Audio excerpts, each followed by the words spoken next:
I'm Darrell Steinberg, privileged to represent the 6th Senate District, and I'm President Pro Tem of the California State Senate, and I would like to welcome you this morning.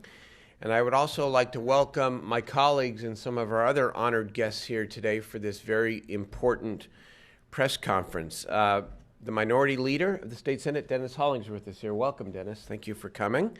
We have the chair of our Education Committee, Senator Gloria Romero is here. Welcome. Senator Elaine Ahlquist, the chair of our Health Committee, had a very informative hearing yesterday on the workforce needs in the healthcare industry.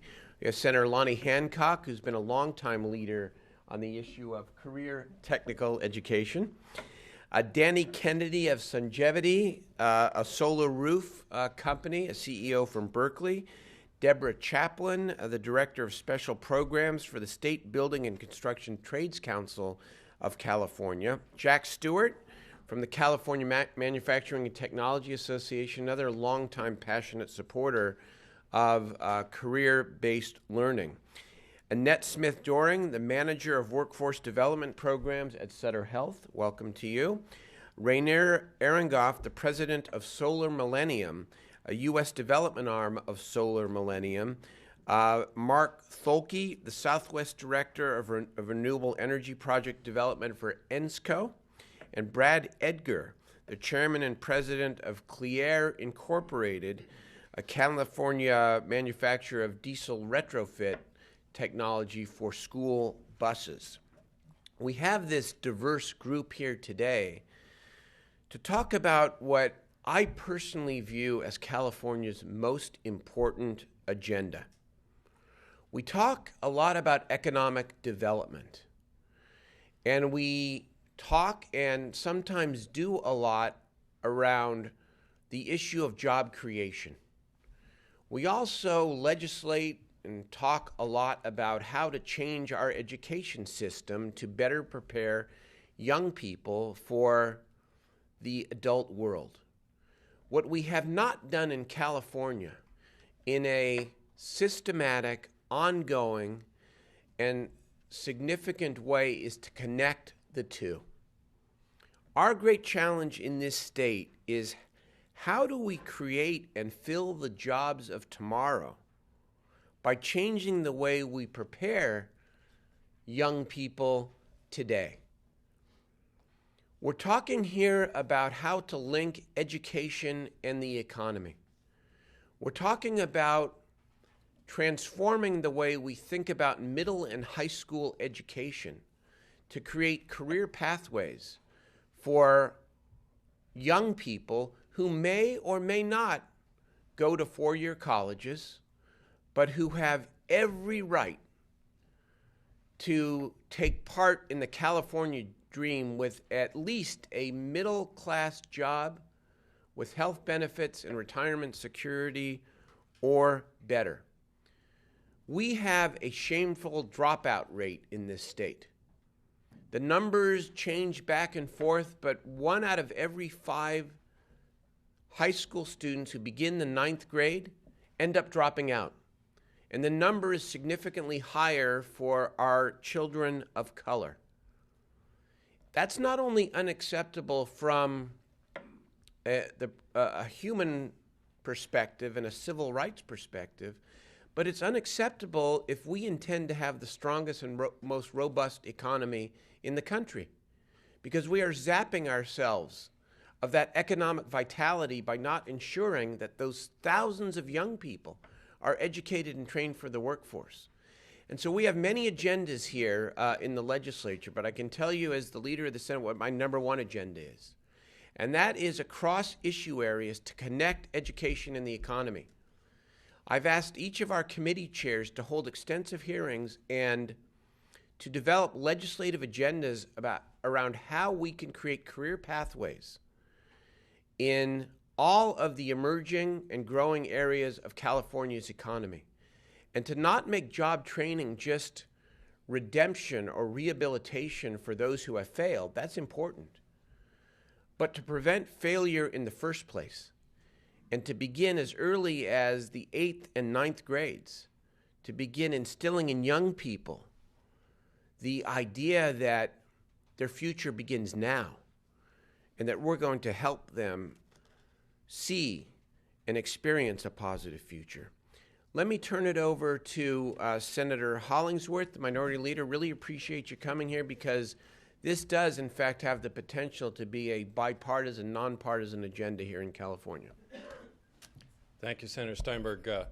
Good morning. I am here because for some reason, unexplained, there is this rumor or feeling that the legislature has a hard time getting along across party lines. I don't know where that comes from, but I'm here because we're talking about something where I think there is a lot of common ground.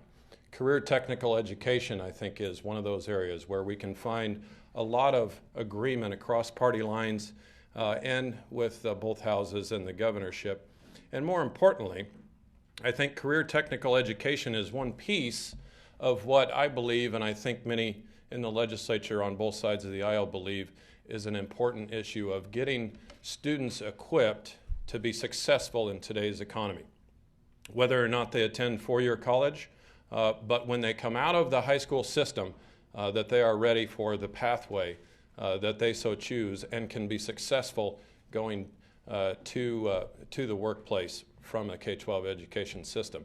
And I'll tell you, I am a product of career technical education, having spent 4 years in the FFA program, and we should not hold that against career technical education. But just to finish, I'd like to say that this is an area I think you're going to find successes within the legislature on both sides of the aisle, and I want to thank Senator Steinberg for allowing me to be here to say that to you this morning and express those sentiments. Thank you. Thank you very much, Dennis. Appreciate it and look forward to working with you. Let me welcome Senator Gloria Romero, the chair of our Education Committee, to not only speak for a moment about her vision, but in addition, she has a very interesting piece of legislation that begins, again, painting the pathway towards the very ideas we're talking about here today. Senator Romero. Good morning. Thank you. I'm very honored to be here today. We don't have to, of course, forget that this is the Golden State. California is the Golden State, and I believe that California's next gold rush will be found in the petri dishes and laboratories of this great state. And that's what's going to produce the next generation of scientists, technicians, trained professionals needed for this 21st century global economy. These are exciting times for us to advance career technical education in our schools and to really encourage our students to reach for the stars, literally and figuratively as well. If we look at new segments of the economy, we know that biotech and the life sciences, right now, it's cutting edge. And yet today it faces a shortage of workers with college degrees, with the trained expertise in these scientific areas because of the achievement gap in our public school system. We have to turn that around.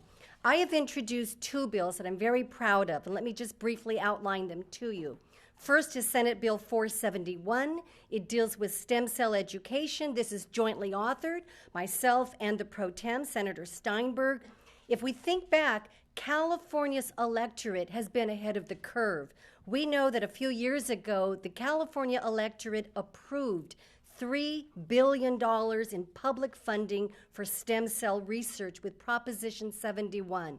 This bill, 471, builds on Prop 71. And what it begins to do is to make sure that California's public schools incorporates the curriculum for our high school students to understand the science and technology, not of the future, but that's here today. But it will only be a part of the future if we have the educational resources to harness it. This bill specifically will incorporate stem cell science into the high school curriculum. It will expose all California students to pathways for careers in the stem cell field. And we know, of course, with President Obama and the expectation that he will lift the restrictions on federal funding of stem cell research, this bill, jointly authored by myself and the Pro Tem, will bring to life what Time magazine featured on its cover story just a few weeks ago, that clearly stem cell research and the need for our students to understand and be able to capture it will be the cutting edge for our students in science and math. A second bill that I'd like to unveil today is SB 747. It also deals with career technical education. And 747, it takes flight today. All on board. Okay, 747. This bill is sponsored by the California Manufacturing and Technology Association. I want to thank the leadership of Jack Stewart, of course, President, again, to here with us today. This is a bill that addresses a dual crisis in California. It addresses the high dropout rate of our students, while at the same time recognizing and facilitating another pathway, a critical pathway that has students college ready, workforce prepared. You shouldn't have to choose. But this is one that recognizes that the aerospace manufacturing industry today is the 6th largest employer in California. It generates over $1 billion annually for our economy. We know we do not have a ready and trained workforce, and those baby boomers in aerospace, they are retiring. We've got to step up to the plate to make sure that we have a ready workforce. Right now, we're finding that industries essentially are robbing from each other. They're stealing each other's trained workforce. Well, that's like robbing Peter to pay Paul for a critical industry in California. This bill will provide a pre-apprenticeship pilot program in aerospace manufacturing technology for at-risk high school students to engage them in hands-on coursework and prepare them to enter a highly skilled, high-wage, highly respected field in the sky. So all on board, we are ready to take flight. Déjame hablar un momento en español. Este paquete de proyectos van a ayudar a nosotros y la economía de California. Vamos a volver a inventar la manera para educar y entrenar a nuestros estudiantes en diferentes modos en que nosotros podemos avanzar la economía.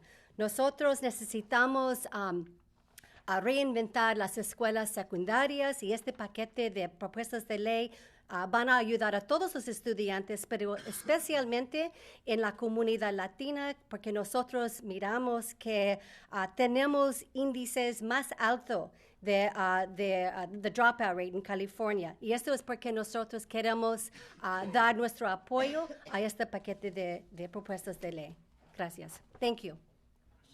Thank you very much, Senator Romero.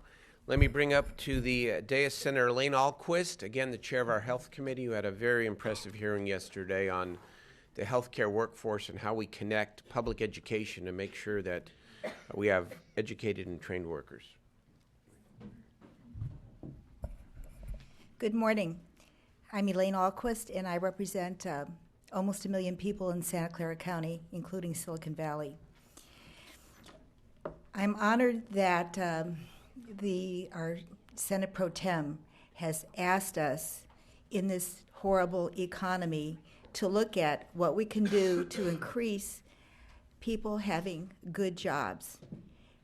I chair the Health Committee, and so what I will be talking about today is the Health Committee hearing we held yesterday on this topic. As California's population grows, so does its healthcare needs. It becomes exponential as we figure the baby boomers are getting a lot older. At the same time, we are experiencing physician shortages, nursing shortages, physical therapist shortages, and pharmacist shortages, among others. This often results in some Californians having to wait up to a year to receive the care they need. We have no choice but to ensure that our healthcare workforce keeps up with this demand, and I personally don't think we can afford to be importing professionals, but we should be growing our own. And in a civilized society, all people should have access to quality health care. I think the healthcare sector is the one bright spot in our economy. It does show continuous job growth.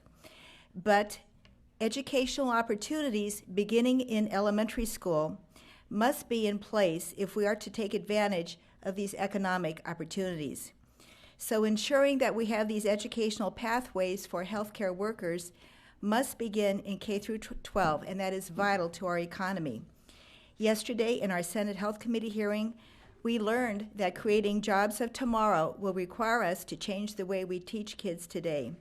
And I must say, as one who started out as a high school math teacher in the late 60s, there are pockets of innovation today, but basically how we teach our children is not much different than how we taught them 30 years ago. And that is going to have to change.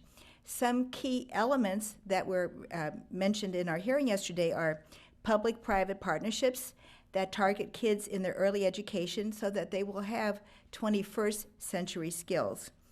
The Andrew Hill High School Medical Magnet Program in my district in San Jose serves as a public-private partnership bridge to healthcare employment for over 600 low-income students from an economically struggling and gang-infested area with a 22% dropout rate.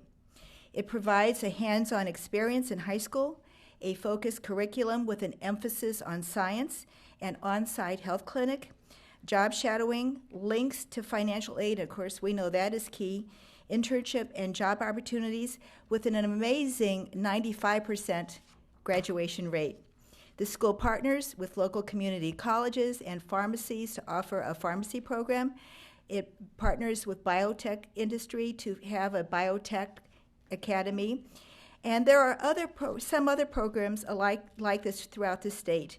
And they apply for foundation grants, they solicit assistance from private firms, and they establish nursing academies. What I would really like to say here is that in order for us to have students who can take these jobs, I believe starting in 8th grade and 6th grade and 4th grade and 2nd grade, that they must have the kinds of educational opportunities that every single child in California needs this, because I believe everybody wants to be financially self-sufficient, and for that person to have that kind of financial self-sufficiency, and for the state of California, it behooves all of us to focus on seeing that all students have this kind of educational opportunity so that they can get these good jobs in healthcare and in these other areas. Thank you. Thank you, Senator Alquist, very, very much. Before I ask Senator Hancock to come on up, I just want to sort of frame really what we're talking about as you look at all these bills, because there are a lot of different ideas out there. But let me just say to you where I know we want to go. The state of California has a lot of levers. We've got the budget, we've got the tax side, we've got infrastructure investments. We often ask the people of California to approve major infrastructure bonds. This is where we want to go. We want to say that California's public investment strategy going forward must always include a connection between the jobs created, a connection back to the middle and high schools. And that if you want to be a recipient of state infrastructure dollars or state assistance or state investment, that what we're going to ask of you is to be a full partner with public educators to create the career pathways so that there is a connection between the jobs created and the education and training of the workers to eventually fill those jobs. That's the goal over the next number of years. Senator Lonnie Hancock. Thank you.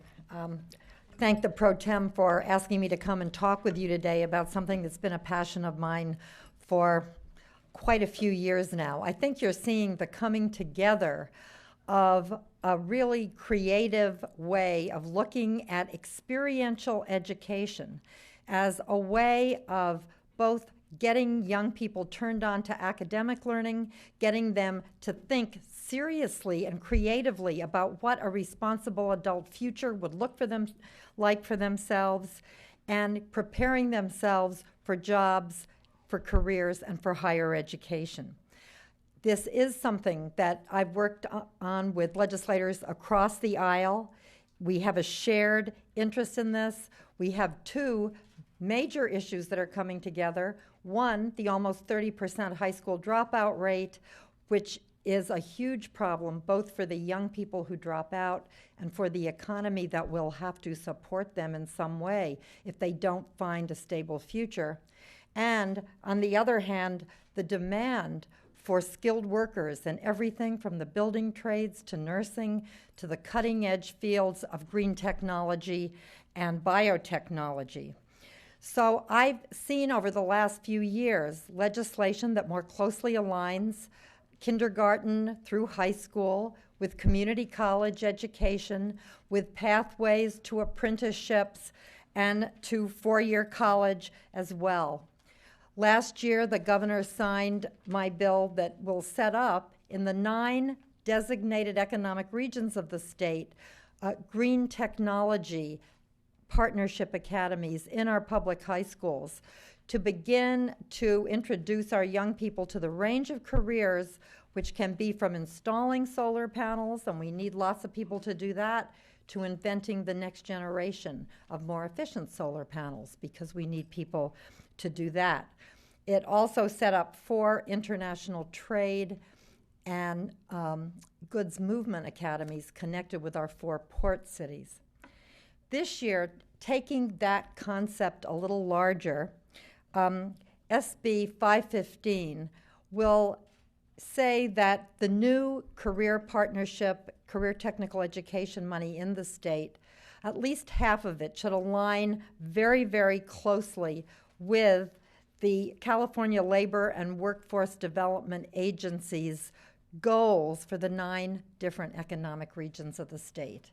In other words, it's going to be agriculture in some places, it's going to be aerospace in others, it's going to be biotechnology in others.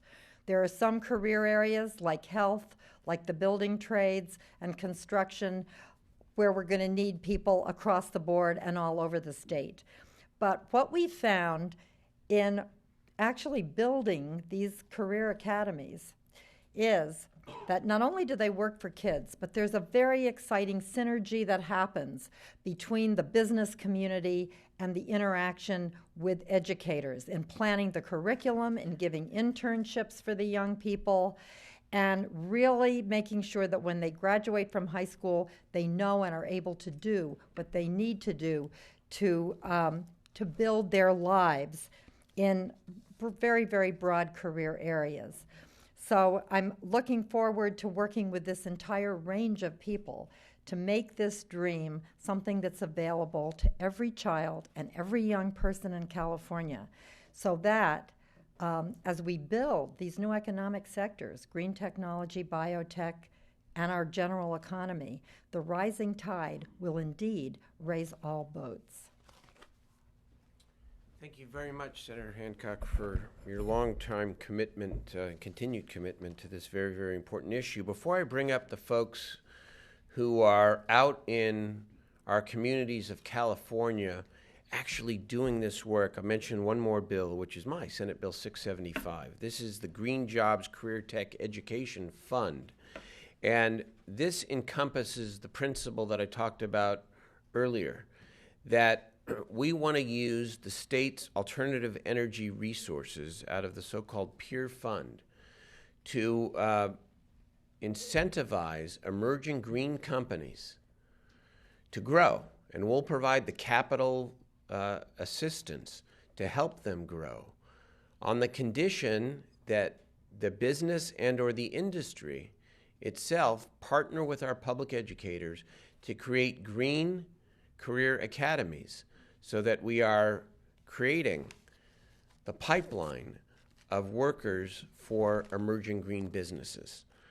Let me now turn it over to 4 folks. And given the time, I might ask you all to sort of come up at once and share the podium, if you don't mind. Danny Kennedy of Sungevity, a Solar Roof CEO from Berkeley. Again, Deborah Chaplin from the State Buildings and Construction Trades Council of California. Jack Stewart, the president of the California Manufacturers Technology Association, and Annette Smith-Doring, who's the manager of workforce development at Sutter Health. Come on up and tell us why this is so important. Go ahead. Okay. Hi, I'm Deborah Chaplin with the State Building Trades Council, and for the past 5 years, we've run a program going to probably 200 to 400 high schools a year, talking to young people about career opportunities in construction. In the past, obviously construction has been slow for the past few months, but we're expecting a huge boom, and that boom is going to be green. And so what we really want to see is we're going to need a lot of new construction workers in the very, very near future. But our experience when we go to the other end and talk to the apprenticeship coordinators is that young people come in and they're not ready. They don't have the math skills. Young people don't come in because they don't know about these careers except for our outreach. Just a few random thoughts. One is that there are vocational classes, those of us out there who took metal shop and wood shop back when we were kids, you can't do that so much today, except for at these new career academies. That's why we massively need these new career academies. Also, when it comes to being able to pass basic 8th grade algebra, today's young kids can't do that. And so they're not passing, they're not getting into apprenticeship. And there's no excuse for it. What we need to be doing is teaching kids applied mathematics so that they understand why they're learning how to measure things and why they need to know angles, and then that will work for them for construction. Just back in the 60s and 70s, the average age of a construction apprentice was 19. Today it's 27. These kids are going into low-end careers for many years before they finally see the light and say, hey, I really want a decent, good, high-wage, high-skill career, and I can get it in construction. And yet our schools are not sending our kids that way. Our schools are only geared to sending kids to college, and if only 2 in 10 go to college, what about the other 8? So we thank the leadership for all of this important legislation on career technical education and green jobs and green construction. That is the wave of the future in the 21st century. Hi, I'm Annette Smith-Doring from Sutter Health in the Sac Sierra region, and I'm so excited to be here today to talk about career technical education and to raise the level of discourse. And the fact that these bills are available or moving through the legislature is really exciting, because anytime we have a better prepared, better educated workforce, it benefits the entire state. I want to talk briefly about one program that we do work with in the Sacramento area, and that's the Arthur A. Benjamin Health Professions High School, where we have actually worked with the school to infuse healthcare and career technical education into their curriculum. These students, when they're studying algebra, they're learning medical dosage calculations. When they're taking PE, they're learning physical therapy and kinesiology. They're going to graduate meeting the UC A through G requirements, completely prepared for the academic rigor of a college education, and yet they've also been exposed, and their education's been made relevant for them to the healthcare arena. Will all those students graduate and go into a healthcare field? Who knows? But the opportunities that they have in being able to meet those requirements and be successful in higher education opens up many doors for them.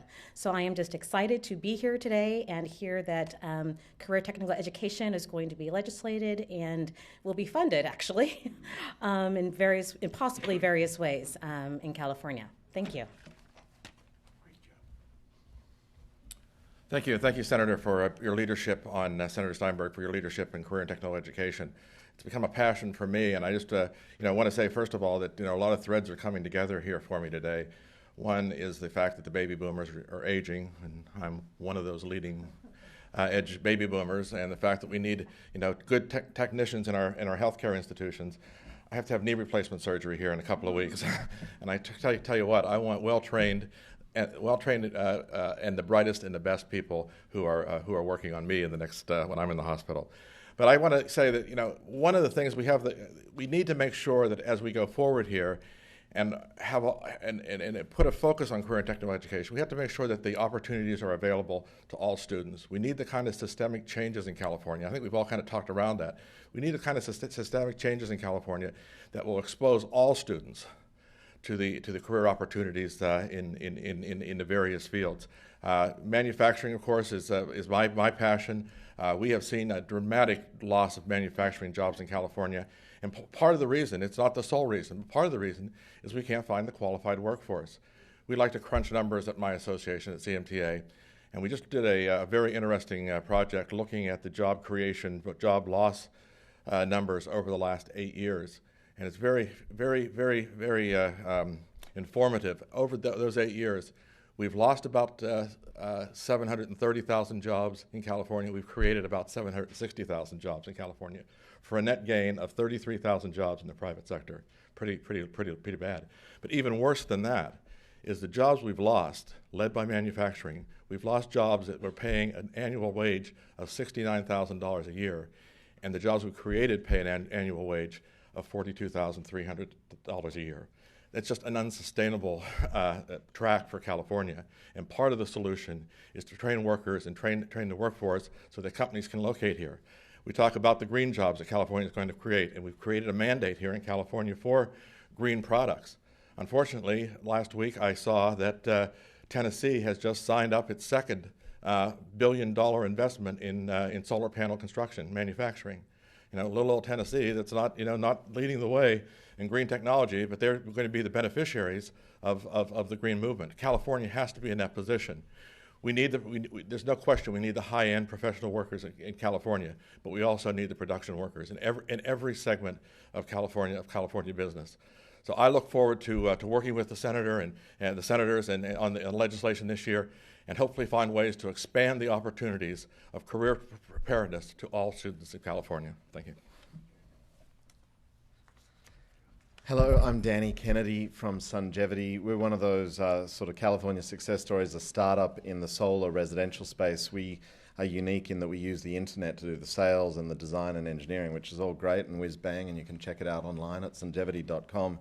But I'm actually here to talk about the real news, the good news out of companies like ours, which is that we can create lots of jobs and employ lots of people. Each of the crews we put on a roof today, we make sure we have a young person out of a workforce development program going into that crew, learning those skills, getting that good paid long-term job. And the future, because of the leadership the senator and the other people here are showing, is all an upside, basically. If you see, as we do, as we're all hearing increasingly, the combined solution to the climate crisis, the economic crisis, the energy supply crisis is clean energy, then you also get this solution for the career technical education and fixing our educational crisis, if you like.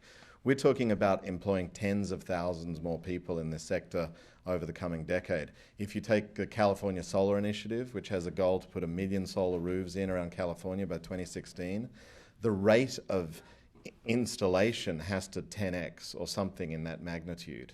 You know, we're talking about doing tens of thousands of jobs this year, depending on how the recession impacts our industry. To get to 1 million solar roofs just 7 years out, we've got to do hundreds of thousands next year and the year after from there on. That's a lot of kids getting great jobs, and they're not just one-off construction gigs either. They're long-term, meaningful jobs with companies like mine, locally rooted, committed to them, committed to their families, providing good wages, healthcare, and all the rest of it. So that is the potential of this space. However, we will only succeed in delivering on that promise if we have a labor force that can fulfill it. And that's a real trick. You know, there's a lot of hype in the media and a misunderstanding of the industry. Sand and the stuff that makes silicon cells is not in short supply. If you haven't noticed, there's lots of sand around the beaches around the world. The aluminium and glass that we frame the silicon modules in ain't that big a deal to produce anymore, and it's being done in oversupply capacity. In fact, the limiting constraint on the solar industry is labor, skilled, technically trained people who are willing to do a hard day's work on a roof, hauling those modules up those ladders and sticking them in. And it's not easy work. It's very complicated, important to have them well trained about safety, about the maths and science of the electricity sector and all the rest of it. So it's really exciting because we need tens of thousands of those people to deliver on that future. And in so doing, we've started the back end, the career technical education that we're talking about here today. We're giving kids a vision of a career in a meaningful industry, literally saving the planet, saving our local economies, and averting dependency on the outside fossil fuel sources of energy we're currently stuck on. So it's all good. I'm very pleased to be here and grateful for the opportunity for Sungevity just to show our support to the bipartisan leadership that's been shown here today, and hope to work with the Senate Pro Tem in the future. Thank you. Thank you very much, Danny. Let me just also welcome and introduce Dr. Francisco Prieto. I think we're going to wrap it up, but just to welcome you and thank you as a member of the board of the California Institute for Regenerative Medicine, a great leader in not only stem cell research, but also in helping create career pathways in the healthcare field. We really appreciate it. And you'll be available to the press immediately after we finish. I need to go. I'd be glad to answer questions maybe on my way up. I just want to thank everyone for coming. And I want to reiterate that this is not just an agenda of bills for the 2009 session. It's a long-term agenda. And the dream may be this. The dream is this. We will change things, and we will change the culture of public education when the following occurs. When the environmental leadership of this state is as passionate about the high school dropout rate as AB 32 compliance, and when the education leaders of this state are as passionate about AB 32 compliance as they are about public education. And the same goes with healthcare and all the other fields we're talking about today. We can't be in silos anymore. We have to create agendas that cross all these issue areas and that speak to what is so positive about the future of California. You know, we're not just about crisis. We don't have to be just about crisis. We have to be about building. And this is an agenda that we can build on and we will build on. Thank you. Thank you all very much.